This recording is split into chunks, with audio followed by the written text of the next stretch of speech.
C'est l'homme du début, le premier d'une longue série de vainqueurs et de champions en Formule 1, Giuseppe Farina. Bonjour à tous et bienvenue dans cet épisode Un œil dans le rétro, concernant aujourd'hui la carrière du premier champion du monde de l'histoire de la catégorie reine des sports mécaniques, Giuseppe Farina.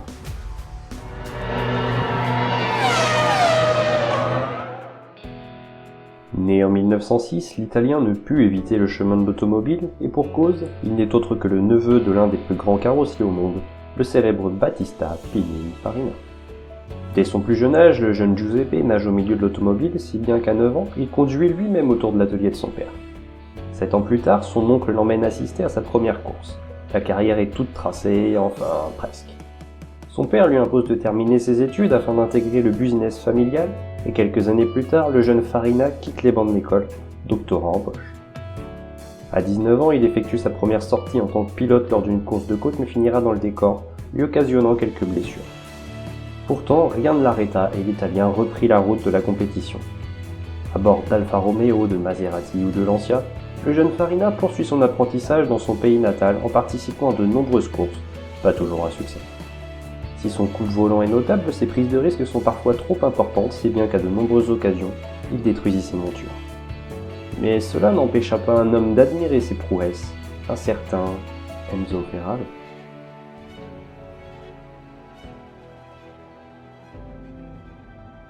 À la tête de la Scuderia Ferrari, alors équipe de course d'Alfa Romeo, le futur commendatore sait qu'il peut être dangereux d'engager un pilote assez casse-cou.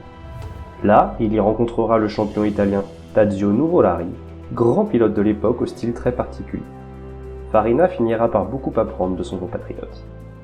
En 1936, dans une écurie de haut de tableau, les performances augmentent considérablement. Et dès le début, l'Italien frappe fort. Lors des célèbres Mille Miglia, il termina second derrière le duo Brivio-Ongaro, à seulement 32 secondes de la victoire après plus de 13 heures de course. Plutôt régulier, l'Italien figurera souvent sur les podiums en Italie. Moins de réussite dans le championnat d'Europe avec 3 abandons en 4 courses. Mais ce qui marqua son année 1936, c'est l'accident mortel dans lequel il fut pris à Deauville. Touché par cet événement, Farina n'abandonna pourtant pas la compétition et revint plus fort que jamais en 1937. Il y remporta le championnat d'Italie et s'imposa au Grand Prix de Naples avant de retrouver la seconde place au Mille Miglia. Si 1938 reste sur la même lancée, et ce malgré le départ d'Enzo Ferrari d'Alfa Romeo, l'année suivante fut encore meilleure. 3e couronne consécutive de champion d'Italie, vainqueur de la Coppa Ciano, vainqueur de Grand Prix à Anvers et Berne, 3e de la Coppa Acerbo, plus rien ne semble l'arrêter. À bord de sa 158, l'Italien se place comme l'un des meilleurs de l'époque, même si les résultats en championnat d'Europe sont quelque peu décevants. Mais alors qu'il entamait la saison 1940 avec, entre autres, une victoire à Naples et une seconde place au Mille Miglia, la Seconde Guerre mondiale stoppa net sa carrière. Ce n'est qu'en 1946 que la compétition automobile reprit, mais à toute petite vitesse. Farina s'illustra notamment dans la Coupe des Nations en Suisse, devenant le premier pilote à remporter cette épreuve. En 1948, il s'imposa sur le légendaire circuit de Monaco, à bord d'une Maserati, remportant également la Coupe des Nations sur cette même monture. Après plusieurs succès sur Ferrari et Maserati en 1949, Farina retrouva en 1950 la marque de ses débuts, Alfa Romeo.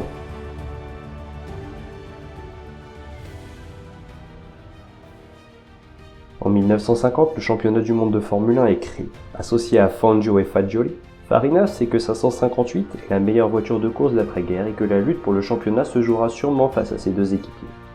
Avec seulement 7 courses au calendrier, dont les 500 miles d'Indianapolis auxquelles il ne participe pas, chaque point est important. Et c'est le 13 mai 1950, à Silverstone, que l'aventure débuta réellement. Après avoir décroché la première pole position de l'histoire devant les 3 autres Alfa Romeo engagés, le voici prêt à écrire l'histoire.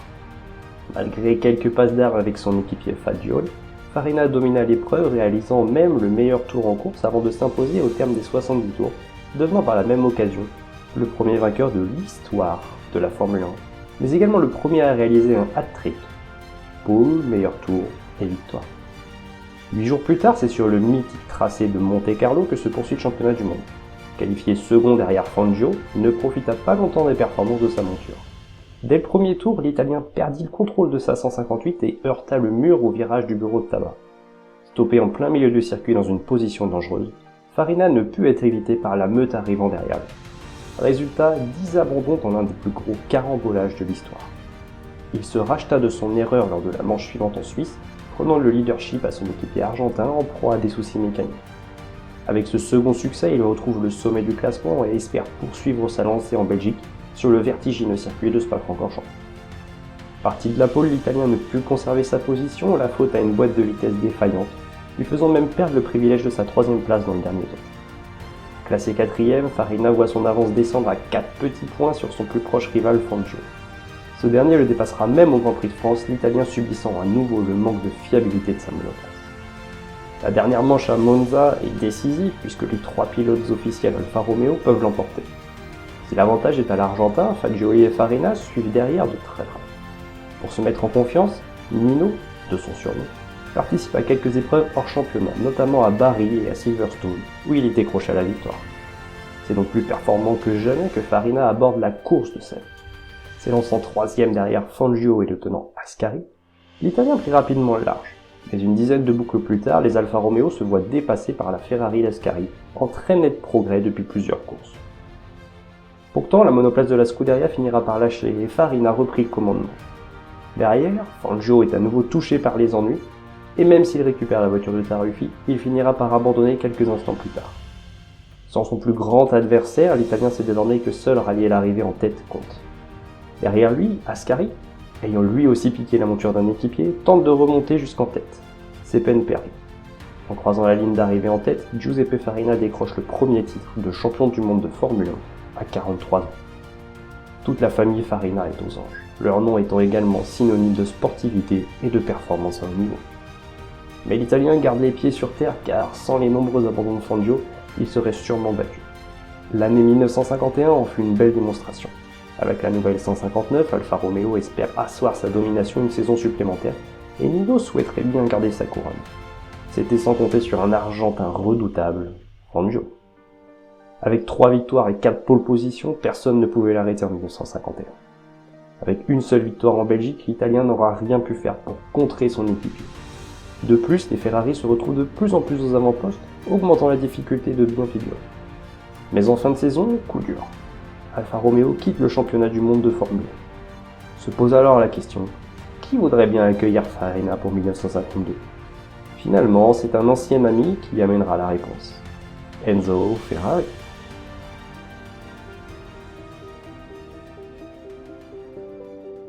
Sans Alfa Romeo, la Scuderia s'affiche comme la grande favorite de la saison 1952 qui adopte une toute nouvelle réglementation typée F2. Pour sa première course, Farina réalise la pole position, mais très vite, la mécanique fait des siennes. Absent de la première course en Suisse, Ascari refait son apparition à Indianapolis, épreuve non courue par Farina. Les deux compatriotes se retrouvent donc pour la première fois de l'année en Belgique. Dès lors, tout était plié. Ascari remporta les 6 courses qu'il restait à disputer, devenant logiquement le 3e champion de la discipline. Très régulier lui aussi, Farina ne put défier son équipier, bien plus fort sur un Grand Prix. S'il termine second du championnat, une chose est sûre, la Ferrari est bien la meilleure voiture du plateau. Reconduit en 1953, Farina sait qu'il aura besoin d'un coup de pouce pour accrocher une 2e couronne. Cela démarra très mal en Argentine lors d'une épreuve très dangereuse. En effet, l'attroupement massif de spectateurs pousse certains téméraires à suivre le Grand Prix sur les bords de piste. Mais à un certain moment, une personne traversa le circuit juste au moment où déboulait Farina. D'un geste brusque, l'Italien parvient à éviter le jeune homme sans pour autant garder la maîtrise de sa Ferrari, qui s'écrasa dans le public. Une dizaine de personnes décédèrent dans cet effroyable incident. Si ce terrible événement toucha fortement l'Italien, il ne s'avoua pas vaincu à ce moment, enfin presque pas. Comme en 1952, Ascari domina aisément son équipier et le retour de Fangio et de sa Maserati au premier plan ne fait qu'empirer les choses. Alors que le champion 1952 enchaîne les succès, Farina se contente de places d'honneur sur ou en dehors du podium. La délivrance arrive enfin lors du Grand Prix d'Allemagne sur le terrifiant Nürburgring. Parti 3e, il lutta pour la seconde place face à Fangio et Hawthorne, jusqu'à ce que le leader Ascari renonce sur problème de roue. Cette fois-ci était la bonne et l'Italien finit par accrocher son 5e succès en Formule 1, qui restera son dernier dans la discipline. À la fin de la saison, Ascari est de nouveau champion, Fangio pointe 2e, Farina 3e. Pour la première fois de sa carrière, il admet ne pas être le meilleur pilote du plateau, mais ne s'avoue pas pour autant vaincu. Cette même année, le championnat du monde des voitures de sport est créé et la Scuderia Ferrari compte bien accrocher cette nouvelle compétition à son palmarès. Farina est bel et bien de la partie, associé à son équipier Hawthorne pour les plus grandes courses d'endurance telles que les 24 heures du Mans, de Spa-Francorchamps ou encore les 1000 km du Nürburgring. Si le double tour d'horloge Manceau s'acheva sur une disqualification, les deux autres épreuves se terminèrent en vainqueur avec, à chaque fois, une avance démesurée sur la concurrence. Mais après une saison au second plan, voilà qu'une nouvelle redonne de l'espoir à l'Italien, alors âgé de 48 ans. Alberto Ascari quitte la Scuderia Ferrari pour Lancia, laissant libre la place de leader d'équipe.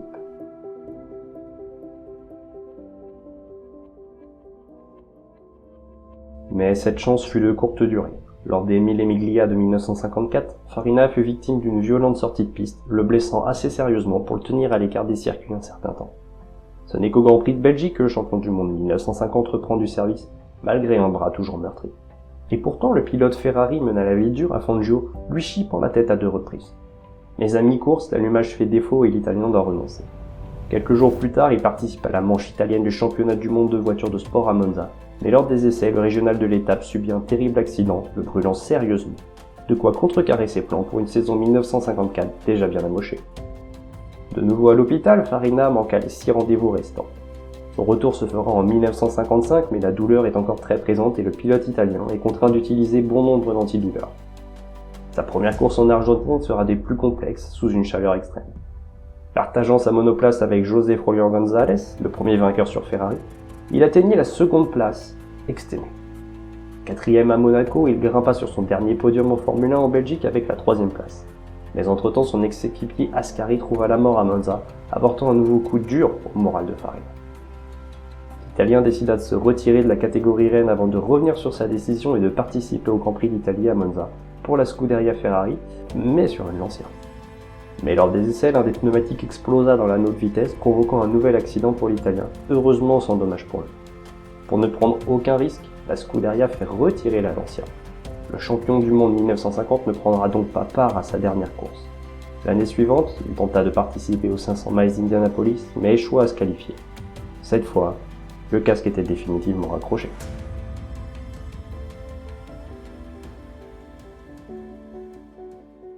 La page compétition étant tournée, Giuseppe Farina reprit le business familial jusqu'en 1966. Cette année-là, lui et son épouse décidèrent d'aller assister au Grand Prix de France à Reims. Il ne verra jamais les voitures tourner, un accident de la route alors qu'il était en chemin pour le circuit, lui coûtant la vie.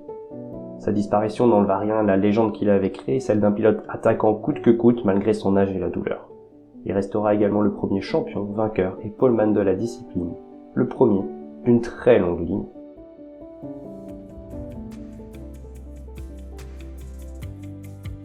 Si la carrière de Giuseppe Farina devait se résumer en quelques chiffres, nous pourrions dire que son meilleur classement en Formule 1 est bien sûr premier champion du monde 1950. Il aura participé à 33 Grands Prix, comptant 37 engagements, aura décroché 5 victoires, 20 podiums, 5 pole positions et 5 meilleurs tours.